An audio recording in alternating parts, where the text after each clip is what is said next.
Hello, I'm Sarah Wilkinson, and this is my presentation on policymaking and self-censorship in school libraries. So why is school library policy essential? Policies in a place for school libraries serve as a guide for our collection development, explains to our community our program, and provides an outline and protection when challenges occur. Our school library policy is important to our collection development and maintenance. By assigning responsibility to the selection process, helping guide the weeding and acquisition of resources, defining parameters for the collection, ensuring quality and evaluation of materials, and the maintenance of our collection. When it comes to deciding which materials we have in our libraries, we look for quality. Todd Kyle talks about quality choice books in his article, Children's Collection Development, Good Books or Books Kids Like. He writes about the push and pull librarians have of choosing quality books and what students want to read. According to him, quality material has interesting characters, a theme or message, dynamic plot, characteristics of great read aloud, and narration that brings the reader in, which are all things that draw the reader to pick those books. So in the end, quality books have true appeal to our readers. Basically, good books are simply books kids like. How does this influence my collection? Well, knowing characteristics of a quality book will help me choose books that appeal to my readers, including a variety of genres, point of views, themes with strong characters, interesting plots, and great read-aloud qualities. The second reason having a policy is essential is giving a valid explanation of our program for the community. When we give information about our circulation and the rights of our patrons and promote our program, we get stakeholder buy-in. By having a policy in place, we can train volunteers with a solid guideline.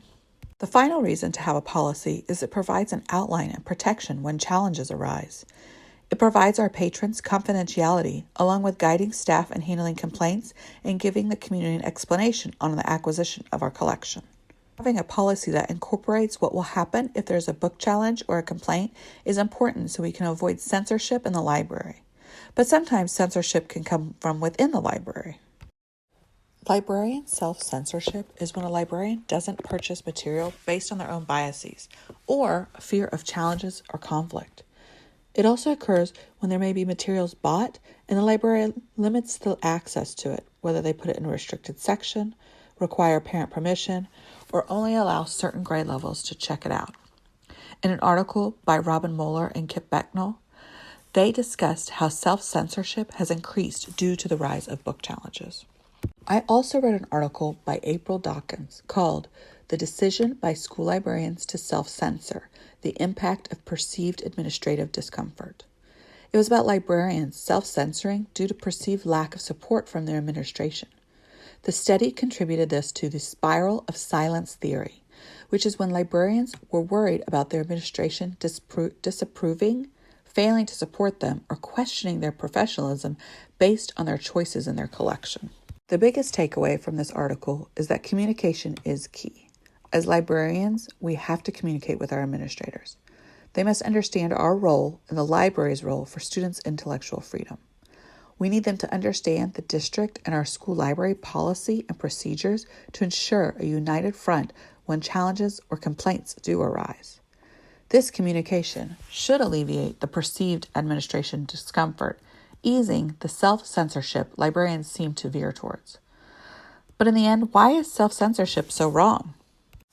Self-censorship for a librarian is wrong because part of our library standards in Texas, specifically Strand 1, Dimension 2, states that as educators, we must practice ethical and legal use of information, including intellectual freedom and information access as part of best library practice. So when looking inward as a novice school librarian who is yet to come across purchasing or collection development, I haven't been faced with my own biases. But knowing what it looks like and how it may occur, I know that's half the battle. I feel I'm pretty open-minded, and so selecting a variety shouldn't be an issue. My weakness is that I'm not comfortable with confrontation. I'll really need to create or study our school's policy so I feel comfortable with my choices, knowing I can stand behind them. Thank you so much, and here are my references.